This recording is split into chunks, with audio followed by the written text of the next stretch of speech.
Hello and welcome back to All of Us Are Poets. Today we're going to talk about parallelism. Parallelism is the repetition of phrases similar in meaning or structure. Let's look at some examples, shall we? The first example of parallelism we're going to look at is Elizabeth Barrett Browning's How Do I Love Thee? You've probably heard it, or at least heard of it. Here we go. How Do I Love Thee? Sonnet 43 by Elizabeth Barrett Browning. How do I love thee? Let me count the ways.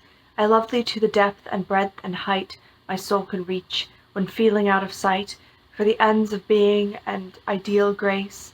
I love thee to the level of every day's most quiet need, by sun and candlelight. I love thee freely as men strive for right. I love thee purely as they turn from praise. I love thee with the passion put to use in my old griefs, and with my childhood's faith. I love thee with a love I seem to lose with my lost saints.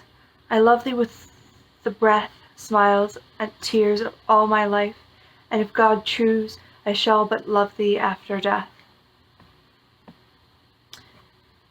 Now this is a strong, simple example of parallelism because she uses the same phrase repeatedly, even though it's not in the same position everywhere on each line, as you'll see if you check on the link. It is repeated and it is easy to follow the parallelism that she is using. Let's take a look at a slightly more complex poem that uses more devices and see if we can spot it there.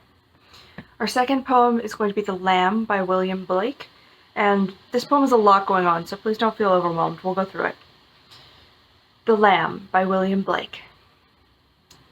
Little lamb who made thee, dost thou know who made thee, gave thee life and bid thee feed by the stream and o'er the mead, gave thee clothing of delight, softest clothing woolly bright, gave thee such a tender voice, making all the vales rejoice. Little lamb who made thee, dost thou know who made thee? Little lamb, I'll tell thee, little lamb, I'll tell thee. He is called by thy name, for he calls himself a lamb. He is meek and he is mild, he becomes a little child. I a child and thou a lamb, we are called by his name. Little lamb, God bless thee, little lamb, God bless thee. Now, Blake uses some very obvious parallelism here when he repeats lines like little lamb, I'll tell thee twice, and little lamb, God bless thee twice. But there's some more going on. We have parallelism in the repetition of who made thee. The parallelism in this poem is enhanced by rhyme. So you have a lot of parallelism, a lot of repetition of lines or parts of lines, but the rhyming scheme also enhances this. Now we won't get into rhyme today, but if you take a look at the poem, I think you'll know what I mean, because rhyme is a poetic device that most people have at least a passing knowledge of. So that's how to recognize parallelism in a poem that has a little more going on, but the parallelism is still pretty transparent once you know to look for it. Alright, as usual, we were going to write for 5 minutes. This is 5 minutes on parallelism. Let's go.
5 minutes.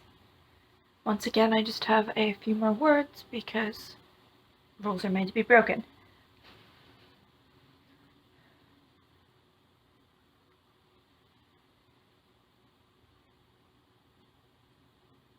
Alright. Let's have a look. On parallelism. Orange groves and orange groves and orange groves, this I love and this I leave, passing to groves of wrought iron and wrought iron and wrought iron, pitch dark woodland smelling of chemicals and steel. This I love and this I will leave soon as well, though no one knows the future. New trees, new lands, rows and rows and rows, left for foreign parts, foreign ink on foreign pages. So obviously there are a few things that qualify as parallelism in this poem. I tried to do as many as I could really fit in. So we have the simple repetition, like in Blake, orange groves and orange groves and orange groves, and I use the same device a few times, which itself parallels itself, right?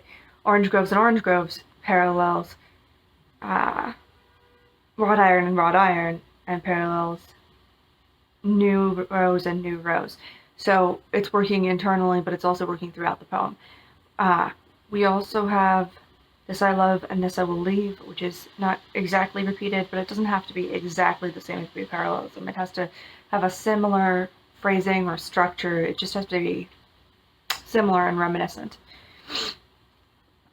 So that's what I did with it. As usual, I would love to see your poems in the comments, and thank you for watching.